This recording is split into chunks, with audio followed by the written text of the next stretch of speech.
Oh yes, nkuwaniriza nenkubaza okubanga twegasseko olunaku olwaliro mu business talk.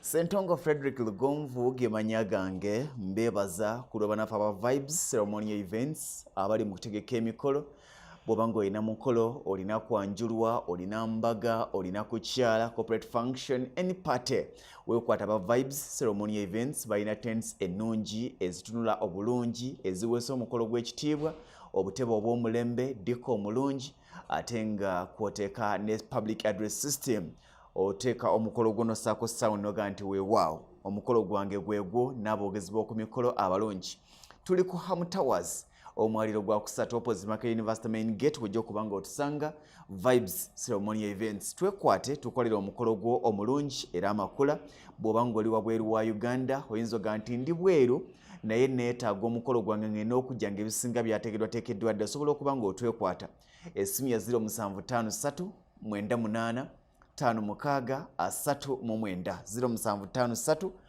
98 56 39 neya 0783 ana 34 kasitozi kubako manya nti yogera n'aba vibes ceremony events tota mukolo gwo nga tokuwasiza vibes kubanga be bategeera kye bakola. Olunaku olwaliro mu business talk tugenda kwogerera ebbanga ttono naye nga tugenda kwogera ku nsonga ku kintu kye bayita emikwano friendship. Emikwano mukwano gwo yaani olwaliro njagala otwala akadde njagala weekubirize nga togenda kukola mulimu gwonna nga togenda kulowooza bizinensi yonna nga togenda kulowooza ku anything olowooze ku mikwano gy'olina. Bwe kiba kikwetaagisa kukwata kitabo kikwate otunulire abantu b'otambula nabo, abantu b'olya nabo, abantu b'onywa nabo, abantu b'onyumye nabo, abantu b'oteekateeka nabo by'oyagala okuteekateeka, abantu b'osiba nabo ne buwangala nabo bakwongerako ki. Nga lwokera ku makya n'ogamba nti olwaliro general cleanliness ewaka ngenda kulongoosa nnyumba yange ngenda kujjamu buli kakikya njagala ofuneyo olunaku ng'ogenda kugogola wejjeko emikwano egitakuzimba. Abantu b'otambula nabo ne buwangala nabo bategeeza kinene eri obulamu bwo. Mu bulamu bw'ensi eno tutambulira mu bintu bisatu. Tutambulira mu mbeera ey'okubanga tonnatuuka w'olaga ne wabawo embeera nga tunamanya nti watuuka dda nga gwolowooza tonnatuuka ne wabawo n'obulamu ng'otuuse era nga wooli. Abasinga obungi tubeera twatuuka mikwano gyaffe ne gitulaga nti tetunnatuuka kubanga nagyo teginnatuuka.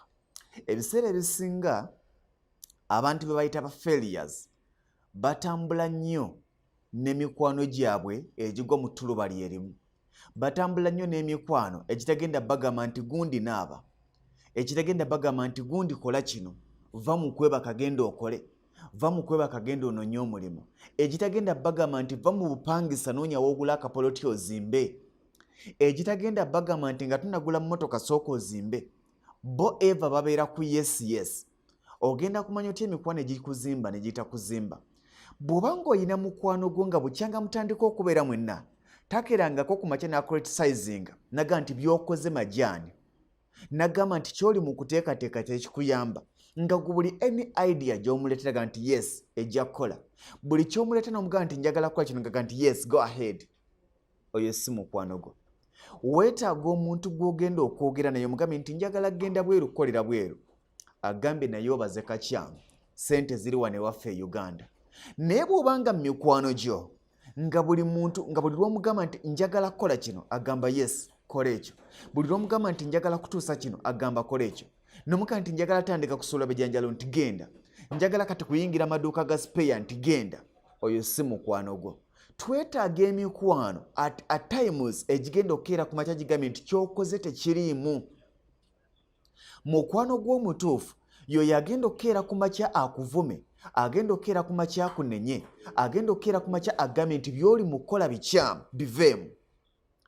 Omuyina mu mikwano gyo oba oyina abo buli kaseera gamba n'omugamba nti njagala gula mmotoka n'omugamba nti naga yes guleeyo. Funa mukwano gwo asobola okuwa advice okusinga mukwano gwo agenda okubeera nga buli kaseera supplementings. Eva ayongerezaako bwongereza njagala kugula mmotoka nti ye tugula empya. No, weetaaga omuntu akugamba n'omugamba nti njagala gula ttaka ennamasuba n'agamba nti poloti gy'oyagala okugula ennamasuba osobola okugula ekitende, osobola okugula emukono, osobola okugula erugazi ne mu discussinga ekibuzo ekiriwo. Wali obaddekaawo ne weefumiitiriza mikwano gy'olina, olina mikwano ki? Mikwano gyo nkugambye nti nga bw'okeera ku makya n'oyingira ennyumba n'ogamba nti njagala kugogola buli kakikya, buli fanikyo omukadde njagala mufulumya, buli lugoye olukadde njagala dwokya, olwaliro nkuwa operation kugogola mikwano. Operation kugogola mikwano. Nabadde nsoma akatabo ka Success and Failure based on reason and reality. Nendaba ekigambo kino kinnyini kyenjogerako.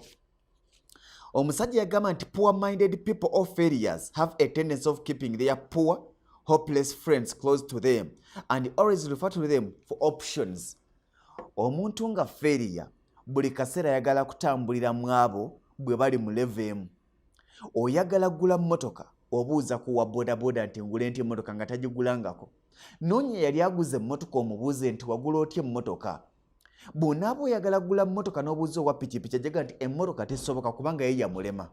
Naye wadde yamulema gwe ogenda gisobola. Tekitegeeza nti olw'okuba oli yalema okusoma naawe togenda kusoma. Tekitegeeza nti olw'okuba muganda wo teyagula mmotoka naawe togenda gigula. Tekitegeeza nti olw'okuba kitaawo teyazimba ku kalina togenda gizimba. Tekitegeeza nti olw'okuba kitaawo yalemera mu kyalo naawe ogenda kufiira mu kyalo osobola okuyingira Kampala n'ofuuka ddoni w'omu Kampala. Kati emikwano gye twetoloolerako bw'otambulira ku mukwano ng'ozitowa siringi 5 ng'emikwano gy'olina gya siringi 3 olw'okuba gye gigenda okuwaana, ojja kubuuza owa pikipiki ng'ovuga piki empya naye ekirooto kyo kya mmotoka. Obuuza owa piki enkadde omugabe nti mpulira nkoye piki njagala kugula mmotoka, ajja kugamba nti lwaki teweebaza Mukama kyakkoledde, fine Mukama akkoledde. Naye olina progress gy'oliko. Kati ono gwe weebuuzaako akuwa amagezi ye yeegomba gwe.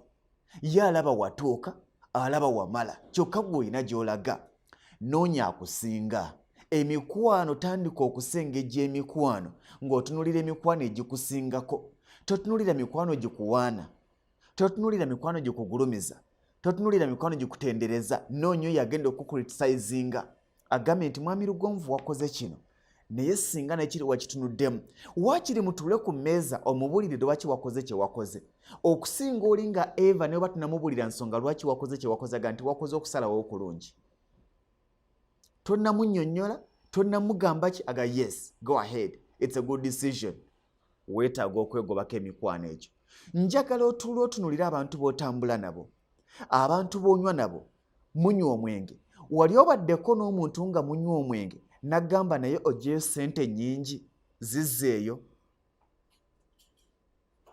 Wangi, wali ogenzeeko n'omuntu mu botiiki mu dduuka ly'engoye ng'ogenze kugula ngoye n'olonda ebiteeteeyi 5 n'agamba twalako 2 oba gamba bugambi byonna tubitwale. Emikwano gye tulina gituyambira wa? Bw'obanga okimanyi nti olina emikwano gy'olina naye nga mukwano gwo yetakuwabulangako, nga takunenyangako, nga tagambangako nti ekyokoze ku luno si kirungi, n'okera ku makya n'ofuna omusajja already oli mufumbo n'omuga I got a new boyfriend, naga yes, abasajja bwe batyo bwe beetaaga, nga takugambyeko nti naye obadde mulungi mu bufumbo, lwaki tonywerere mu bufumbo bwo? Manya nti olina omukwano ogutagenda kwongerako. Kati operation eya 2021 mu mwezi ogwokubiri ebeere operation kwegobako mikwano egitatuzimba, operation kwegobako mikwano egitalina kigikwongerako. Tunoonye emikwano egitusingako. Bw'oba ng'ozitowa siringi 10 noonya omukwano oguzitowa siringi 10 okudda waggulu. Bano abasigadde tobeegobaako naye tobabeesingirako. Abantu b'obuuza ideas, b'obuuza advice, agenda ddala ali watho okumubuuza okuwabulwako. Omusinga amagezi n'okutegeera ate omubuuza akuwabule. Omuntu akwata ekyasatu ku baanaana omubuuza otya amagezi agakuyamba okuva mu kyokusatu okudda mu kyokubiri. Bw'oba ng'oli mu kyakusatu ng'oyagala kudda mu kyakubiri, buuza ali mu kyokubiri nti wakola otya okutuuka w'oli awo. Amagezi g'anaakuwa obuulirawo ge ganaakuyamba okusinga okubuuza owaana alemedde okudda wadde mu kyasatu. Oyagala kugula mmotoka, obuuza alemedde kagaali. Oyagala kuzimba kalina, obadde mu bbangalu, obuuza akyalemedde mu muzigo. emikwano gy'olina gikuyamba ki? Emikwano gy'olina gikwongerako ki? Bw'obanga okimanyi nti olina mukwano gwo nga takuyamba, tokuuma mikwano gitakuyamba kubanga kuuma mpale ya bituli gy'otagenda kwambala. Beera n'emikwano gy'abantu 10 ng'okimanyi nti abantu 10 be weetaaga mu bulamu bwo. Okusinga okubeera n'olukunkumuli lw'emikwano lw'abantu b'ekikumi bonna nga bakuwaana naye nga tekuli akwongerako, bawaana ky'otuuseeko, tekuli akwongerako toffaali.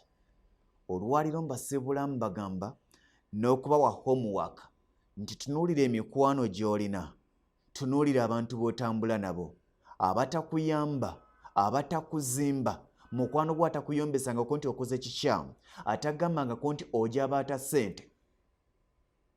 Olwaliro musangule mu kitabo kyo, musangule mu bwongo bwo, musangule ne mu makubo go, sigala kumubuuza ng'abalala.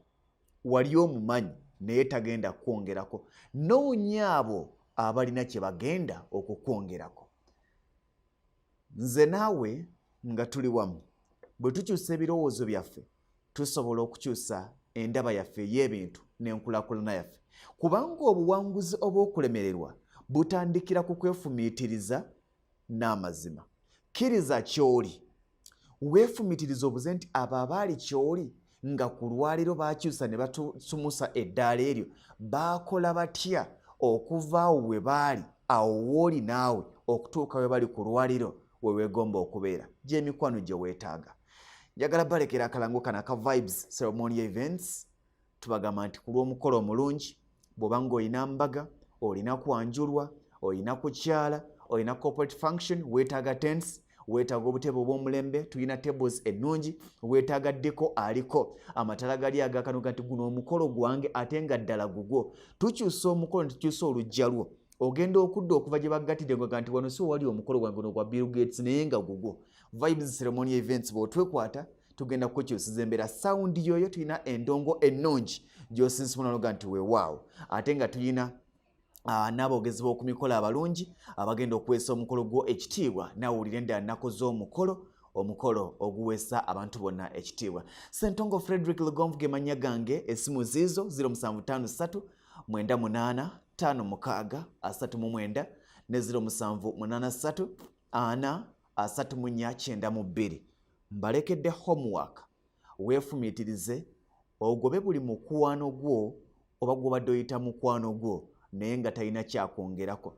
Tusigaze emikwano emitono egirina valiyo gye gigatta ku bulamu bwaffe n'enkulaakulana yaffe. Mbaagaliza birungi byereere.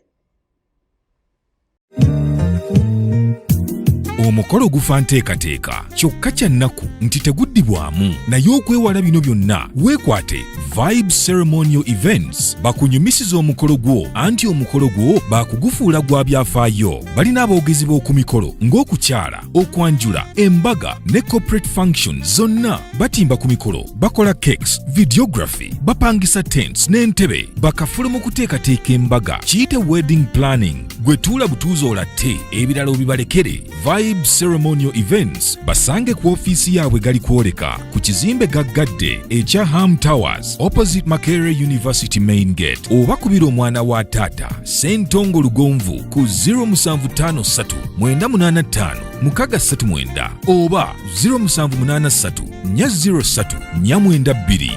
Vibes Ceremonial Events,